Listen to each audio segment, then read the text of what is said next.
In 465 BCE, a woman was dragged into the courtyard of the most magnificent palace ever built on this earth. What followed was so brutal that even the battle-hardened soldiers who stood witness could never bring themselves to describe it without their voices breaking. Her offense was simple. She said no to the wrong man. But what makes this story truly unbearable is not the act itself. This was not some isolated moment of cruelty. This was just another day inside the Persian royal court. One crime woven into a decades-long pattern that transformed the most breathtaking palace in human history into something closer to a chamber of slow psychological destruction. And the man behind all of it, you already know his name. You've watched his armies march across movie screens. But you have no idea what he actually was. If you're new here, welcome to Crimson Archive, and before we go any further, make sure you hit that subscribe button and leave a like because what we're about to uncover deserves to be heard. History has always wanted you to remember Xerxes I of Persia as a conqueror, as the man who marched millions toward Greece, as the architect of monuments so vast they seemed to challenge the gods themselves. That version of the story is comfortable. It's digestible. It keeps things simple. But what if the most devastating war of Xerxes' entire reign had nothing to do with Greek city-states or narrow mountain passes? What if it was unfolding every single day behind gilded walls, in perfumed corridors, among the very people who were supposed to be closest to him?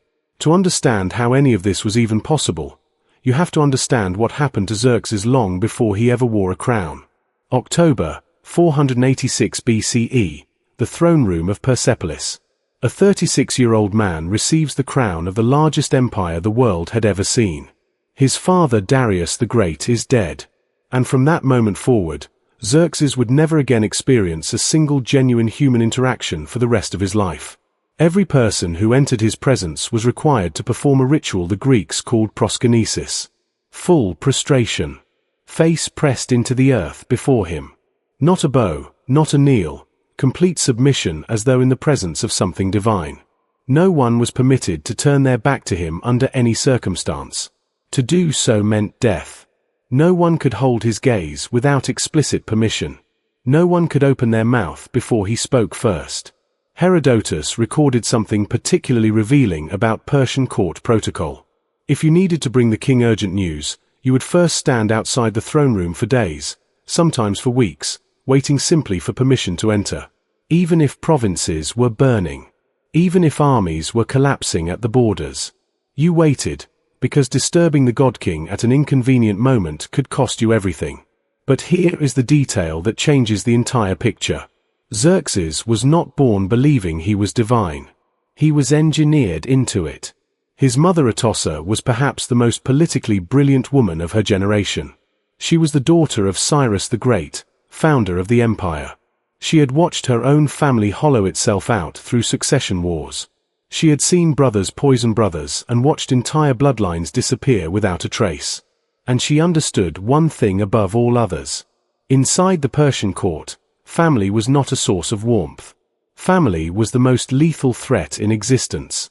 So she raised her son on a single lesson that would corrupt every relationship he ever formed. Trust nothing.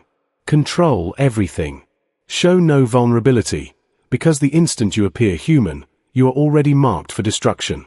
What Atossa built was not simply a king. She built something far more dangerous. A man who had been so thoroughly conditioned that he genuinely came to believe other human beings existed only as extensions of his own will. Now we have to talk about the place where all of this finally cracked open. The royal household itself. Everything you think you know about this, everything cinema has ever shown you, is wrong. The Persian royal household, the Andaran, was not some eternal fantasy of indulgence. It was a sophisticated and deeply calculated political institution. And contrary to what most people assume, Xerxes appears to have been bound to a single wife throughout his entire reign. Queen Amestris. Consider what that actually meant. This was not a woman who could be sidelined or quietly forgotten. Amestris was a figure of genuine power. She owned enormous estates. She commanded her own household forces. She received foreign dignitaries in her own right. Ancient records show she directed major construction projects across the empire. She was, by every practical measure, a formidable political operator. But every fragment of that power existed only because Xerxes permitted it to exist. With a single word, on a single afternoon, he could have stripped it all to nothing. The royal household contained the most influential women in the empire. The king's mother, his wife, his sisters, his daughters, the wives and daughters of his most trusted commanders. These women occupied a world of staggering luxury. Robes worth more than entire cities. Food carried from every corner of the known world. Hundreds of attendants whose only purpose was to fulfill their needs. And yet they were, in every meaningful sense, imprisoned. Xerxes, the Greek physician who served at the Persian court decades after Xerxes died, left behind descriptions of the women's quarters that read like dispatches from another world entirely. Massive walls. Locked gates. No male visitors permitted except the king himself and a small number of eunuchs castrated specifically for service within those walls. The women could see the city from high windows. They could hear the sounds of ordinary life drifting up from the streets below. But they could not touch it. Could not join it. Could not leave. They had everything that wealth could manufacture and nothing that actually mattered. No agency. No freedom. No choice over the shape of their own days. And this is the part that should stop you cold. This was not considered cruelty. This was considered honor. Protection. The highest privilege available to any woman in the known world. The women raised within this system had been taught since childhood to see the cage as a palace, to understand their confinement as closeness to something sacred, to experience their own powerlessness as a form of power. That is what makes systemic control so extraordinarily difficult to dismantle. The people inside it stop being able to imagine anything beyond its walls. For years this machine ran exactly as it was designed to. The official records of the Persian Empire, carved deep into stone monuments from one end of the known world to the other, spoke only of divine order, of prosperity, of cosmic harmony. Everything was controlled. Everything was perfect. And then something broke. Herodotus, writing roughly 30 years after Xerxes' death, preserved an account so disturbing that scholars have spent more than 2,000 years arguing about whether it actually happened. And I want to be honest with you here. Herodotus was Greek. He was writing for Greek readers who had every conceivable reason to despise Persia. His account could be propaganda. It could be embellishment. It could be invention. But the psychological precision of the details he provides is difficult to dismiss entirely. According to Herodotus, sometime in the late 470s BCE, after the catastrophic Greek campaign, after Xerxes had come home in humiliation, the king became consumed by an obsession with a wife of his own brother Macestes. History did not preserve her name. 2,500 years later, she remains nameless. So let us at least call her what she was. A victim. She was married to one of the most powerful military figures in the empire. She was a mother. She was, by all reasonable accounts, living within the normal constraints of royal life. And Xerxes wanted her. What happens next reveals something important about the psychology of absolute power, because Xerxes did not simply take what he wanted the way the system theoretically permitted him to. He sought her out. He made his desire known. He made promises. And she refused him. Let that settle for a moment. This was the most powerful man alive, a man with legal authority to take whatever he wished, a man who had ordered executions for far lesser offenses. And she looked at that man and said no. For most people, even most tyrants, that would have ended the matter with consequences, certainly, but finality. Not for Xerxes. His conditioning had fused desire with divine right. Her refusal was not simply a personal rejection. It was a disturbance in the order of the universe. Something that demanded correction. So he redirected. Her daughter, Achaemenid, was likely in her late teens or early 20s. She was Xerxes' own niece. And unlike her mother, she either lacked the capacity or the awareness to refuse in the same way. The relationship began. Then Xerxes, still stung by the mother's refusal, still needing to demonstrate the totality of his power, told Achaemenid she could have anything she wanted. Anything in the empire. She chose a robe. A specific, one-of-a-kind garment that had been woven by Queen Amestris herself, threaded through with gold and Persian royal purple. A piece of clothing that was, in every symbolic sense, the queen's identity made physical. Xerxes gave it to her. He was not confused about what this meant. He was not careless.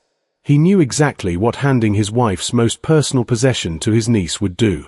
He wanted the collision. Because this is what uncontested power eventually does to a person.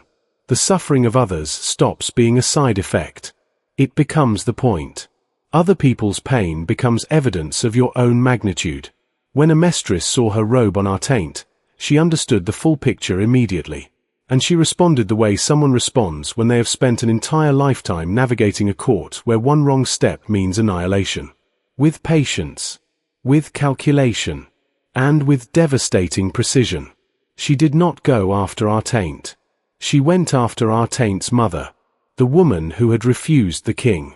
The woman who was, by every measure, completely innocent of anything. A mistress waited for the king's birthday feast. In Persian tradition, this was a sacred occasion. Custom demanded that the king grant any request made of him in that setting. A public obligation witnessed by the entire nobility of the empire. And in front of everyone who mattered, a mistress made her request. She wanted the wife of Macestes brought to her. Xerxes understood what he was being asked to sanction. He tried to redirect her. He offered cities. He offered wealth. He offered anything else she could name. But the request had been made publicly, and the custom was absolute. It could not be refused. The woman was delivered. What a mistress did to her is among the most savage acts recorded from the entire ancient world. Her breasts were removed. Her nose, ears, lips, and tongue were cut away. And what remained of her was sent back to her husband as a message. A mistress was not simply punishing a rival. She was publishing a declaration. I am the queen. My dominion within these walls is total. And any woman who becomes the object of the king's attention, regardless of how or why, will be destroyed so completely that she becomes a lesson for every woman who comes after her. But there is a layer beneath even that. By targeting the mother rather than the daughter, a mistress was punishing the woman specifically for her virtue, for her refusal, for her loyalty. The message underneath the message was this. Your integrity is not a shield here. Your morality is not protection. Your resistance was the mistake. Her husband Macestes responded the only way grief and rage of that magnitude allows. He raised forces against his own brother. The rebellion was crushed without mercy. Macestes and every member of his family, sons, daughters, everyone, were tracked down and killed. The woman who had said no. The daughter who could not. An entire family line, gone. Because one man had been conditioned since birth to believe his desires were the will of the universe. Now comes the question historians consistently avoid. Was this a single catastrophic episode in an otherwise unremarkable reign, or was it a window into something pervasive? The difficulty is that Persian royal records were architectural in their purpose. They were built to project divine order. They documented military campaigns, construction achievements, religious observance. They were not designed to record the interior life of a court in crisis. They were certainly not designed to record anything that might make the king appear fallible or human. So we work with what survives. Greek sources that carry their own biases. Archaeological evidence that can gesture toward things it cannot confirm. And the internal logic of what absolute power does to human beings when it operates without restraint over long enough periods of time. What we know with confidence is this. Xerxes was raised inside a system architecturally designed to remove his capacity for empathy. He was conditioned to understand other people as instruments. He returned from Greece carrying a humiliation so complete that it appears to have accelerated a paranoia already deeply embedded in him.